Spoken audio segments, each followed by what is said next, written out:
ওম শান্তি।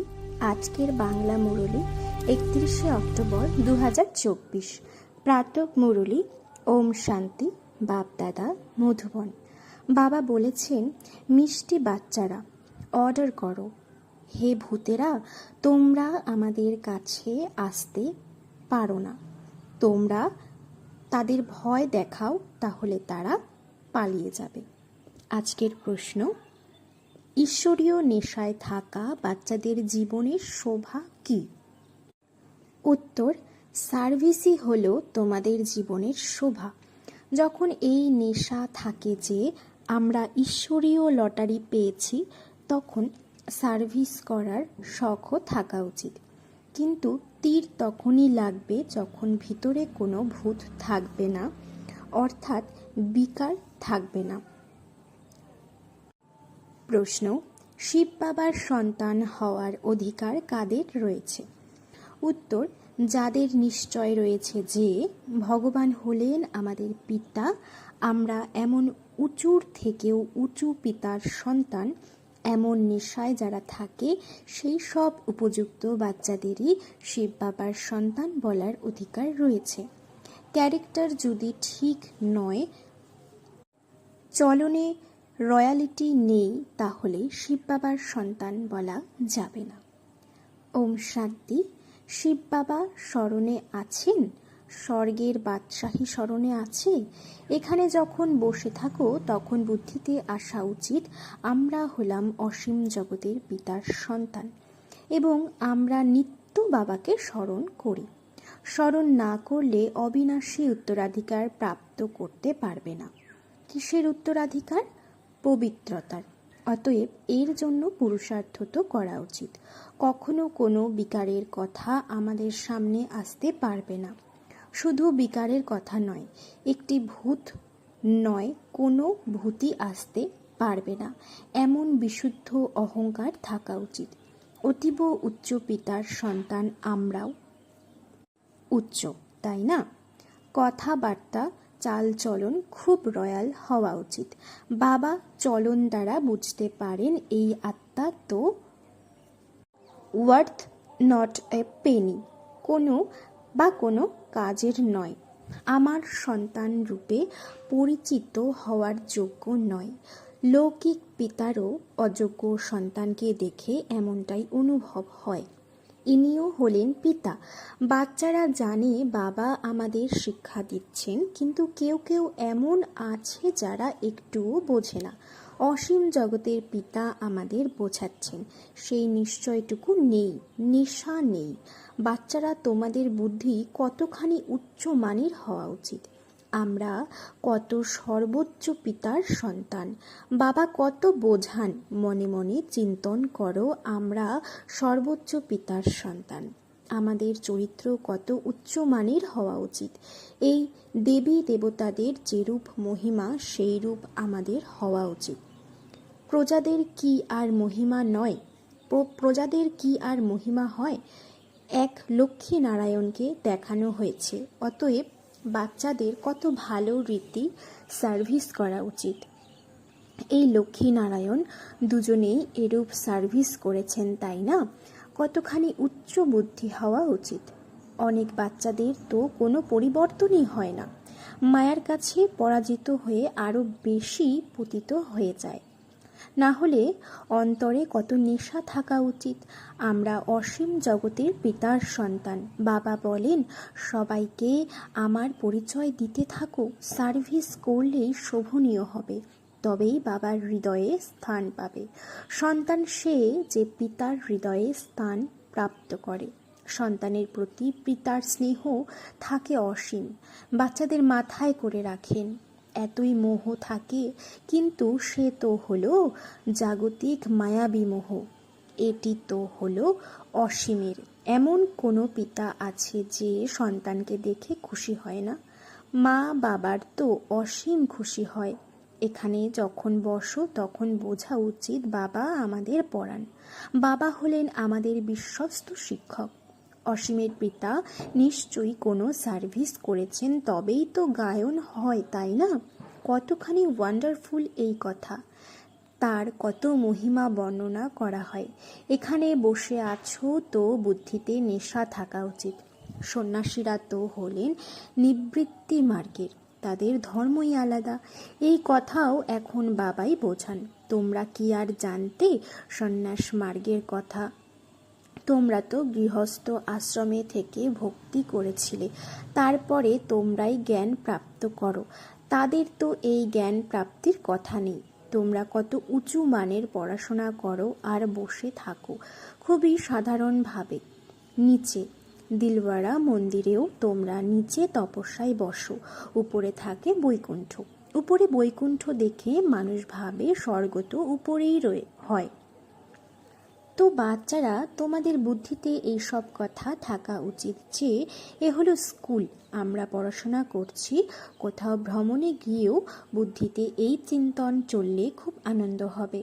অসীম জগতের পিতাকে তো দুনিয়ায় কেউ জানে না।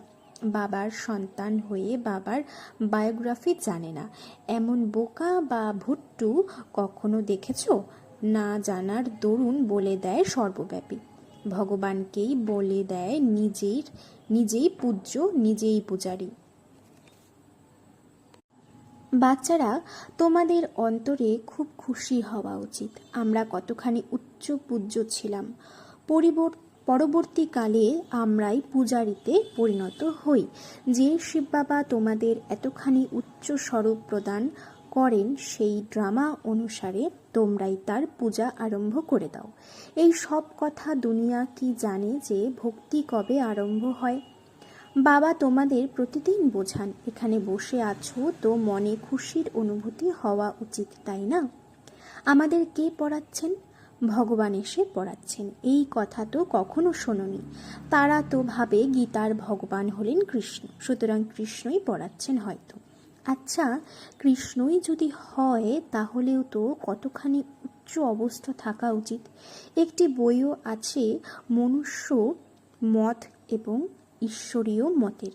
দেবতাদের তো মতামত নেওয়ার প্রয়োজন নেই, মানুষ চায় ঈশ্বরীয় মত। দেবতারা তো পূর্বজন্মে মত প্রাপ্ত করেন, যার ফলে উঁচু পদ মর্যাদা প্রাপ্ত হয়েছে। এখন বাচ্চারা, তোমরা শ্রেষ্ঠ হওয়ার শ্রীমত প্রাপ্ত করছো। ঈশ্বরীয় মত এবং মনুষ্য মতে কত তফাৎ রয়েছে। মনুষ্য মত কি বলে, ঈশ্বরীয় মত কি বলে?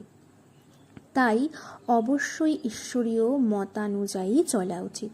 কারো সঙ্গে দেখা করতে গেলে কিছু উপহার তো নিয়ে যাওয়াই হয় না। স্মরণেই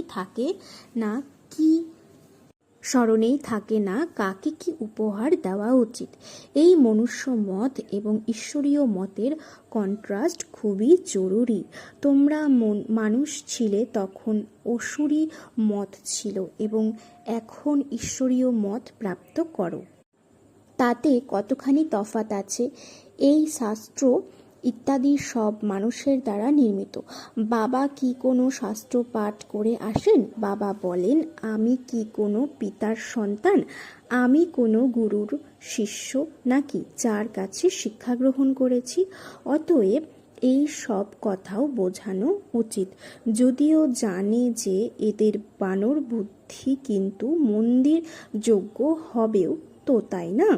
এমন অনেকে মনুষ্য মতানুসারে চলে। তারপরে তোমরা শোনাও যে আমরা ঈশ্বরীয় মতানুসারে কি রূপে পরিণত হই। তিনি আমাদের পড়ান। ভগবানুবাজ আমরা তার কাছে পড়তে চাই। আমরা রোজ 1 ঘন্টা, পৌনে 1 ঘন্টা পড়তে যাই।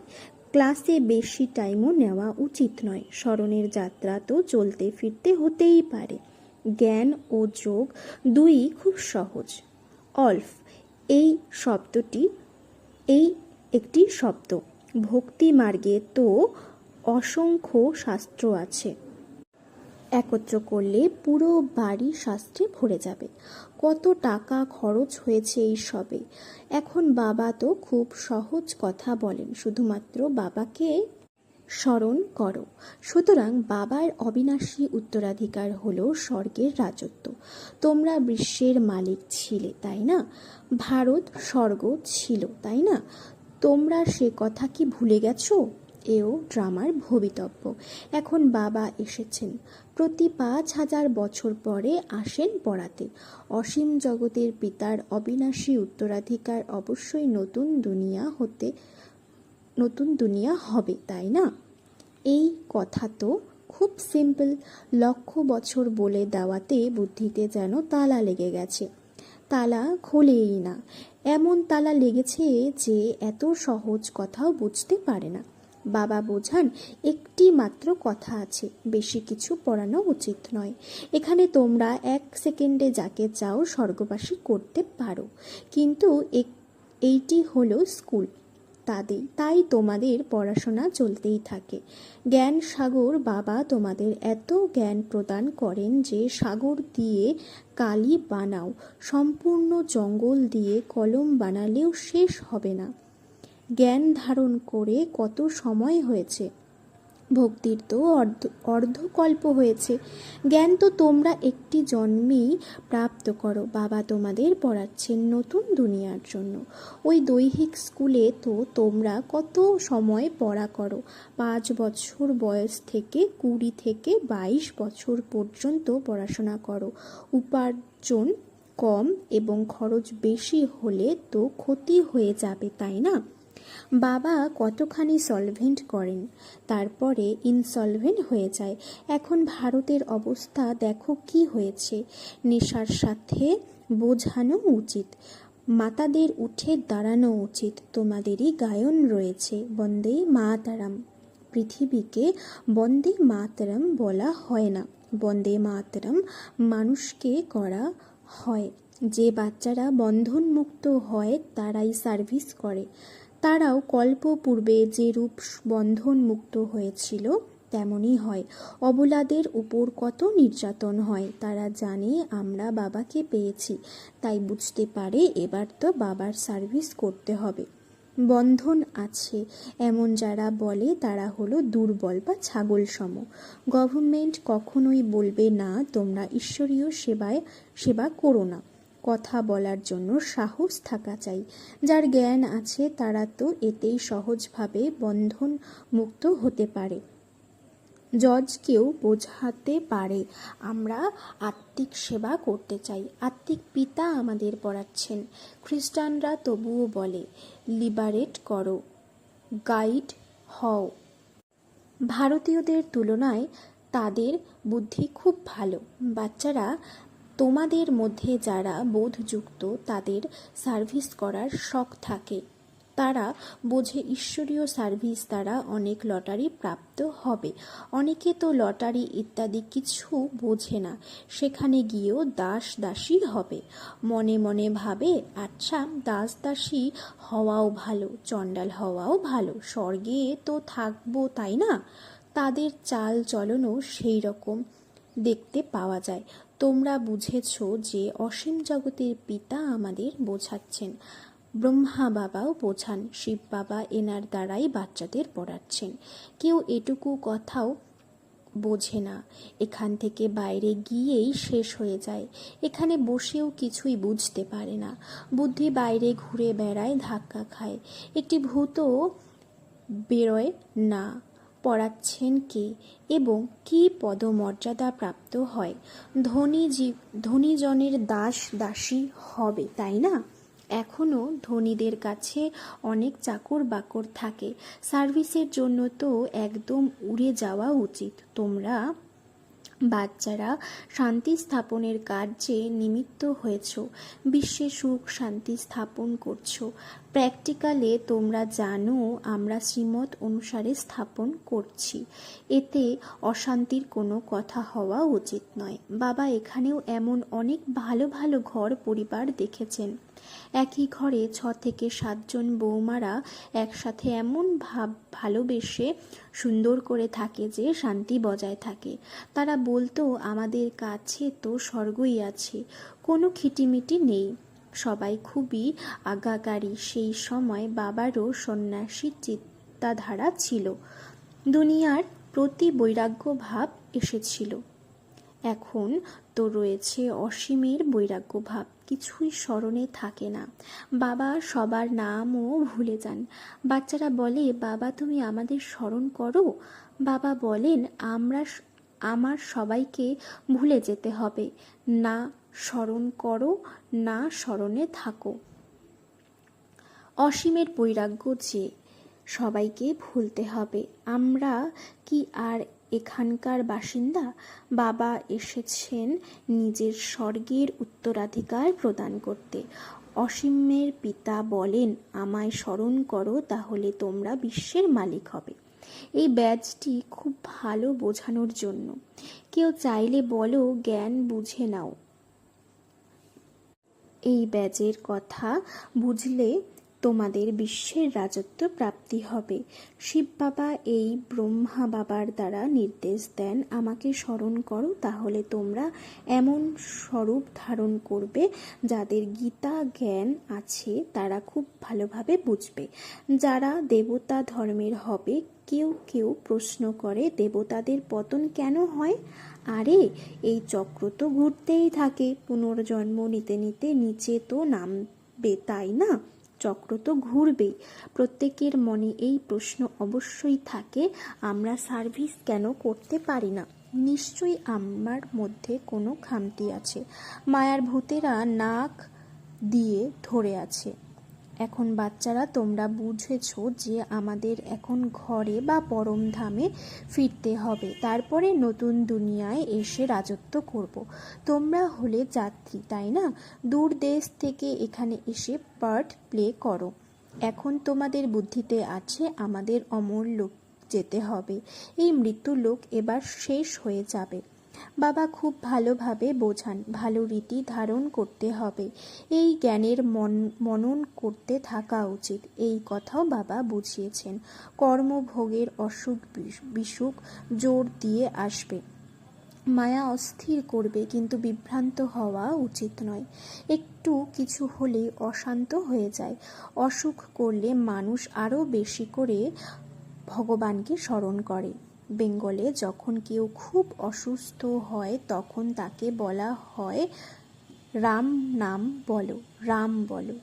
যখন দেখো এই জন মৃত্যু সজ্জায়, তখন গঙ্গা তীরে নিয়ে গিয়ে হরি বল করে তারপরে তাকে নিয়ে এসে পোড়ানো কি দরকার?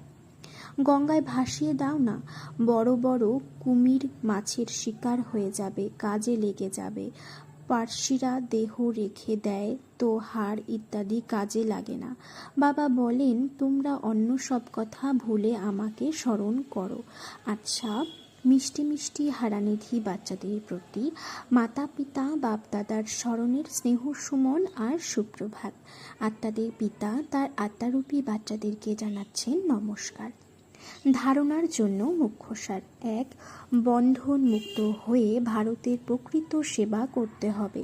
নেশার সাথে বোঝাতে হবে যে আমাদের আত্মিক পিতা পড়াচ্ছেন, আমরা আত্মাদের সেবায় নিয়োজিত আছি। ঈশ্বরীয় সেবার জন্য উৎসাহ যেন উছলে উঠতে থাকে। 2. কর্মভোগের অসুখ বা মায়ার ঝড়ে হয়রান হয়েও না। বাবা যে জ্ঞান প্রদান করেছেন সেই সব চিন্তন করে বাবার স্মরণে প্রফুল্লিত থাকতে হবে। বরদান: নিরাকার আর সাকার উভয় রূপের স্মরণিককে বিধিপূর্বক পালনকারী শ্রেষ্ঠ আত্মা ভব। নিরাকার আর সাকার উভয় রূপের স্মরণিককে বিধিপূর্বক পালনকারী শ্রেষ্ঠ আত্মা ভব। দীপমালা হল অবিনাশী অসংখ্য জাগ্রত দীপক এর স্মরণিক। তোমরা ঝলমলে উজ্জ্বল আত্মারা প্রদীপের শিখার মতো দৃশ্যমান হয়ে থাকো। সেই জন্য ঝলমলে উজ্জ্বল আত্মাদের দিব্য জ্যোতির স্মরণিক স্থূল প্রদীপের জ্যোতির মধ্যে দিয়ে দেখানো হয়েছে। তো একদিকে হলো নিরাকারী আত্মার রূপে স্মরণিক, অন্যদিকে তোমাদেরই ভবিষ্যৎ সাকার দিব্য স্বরূপ লক্ষ্মীর রূপে স্মরণিক রয়েছে। এই দীপমালা দেব পদ প্রাপ্ত করায়। তো তোমরা শ্রেষ্ঠ আত্মারা নিজেদের স্মরণিককে নিজেরাই পালন করছো। স্লোগান: নেগেটিভকে পজিটিভে চেঞ্জ করার জন্য নিজের সকল ভাবনাকে শুভ আর অসীমের বানাও। ওম শান্তি।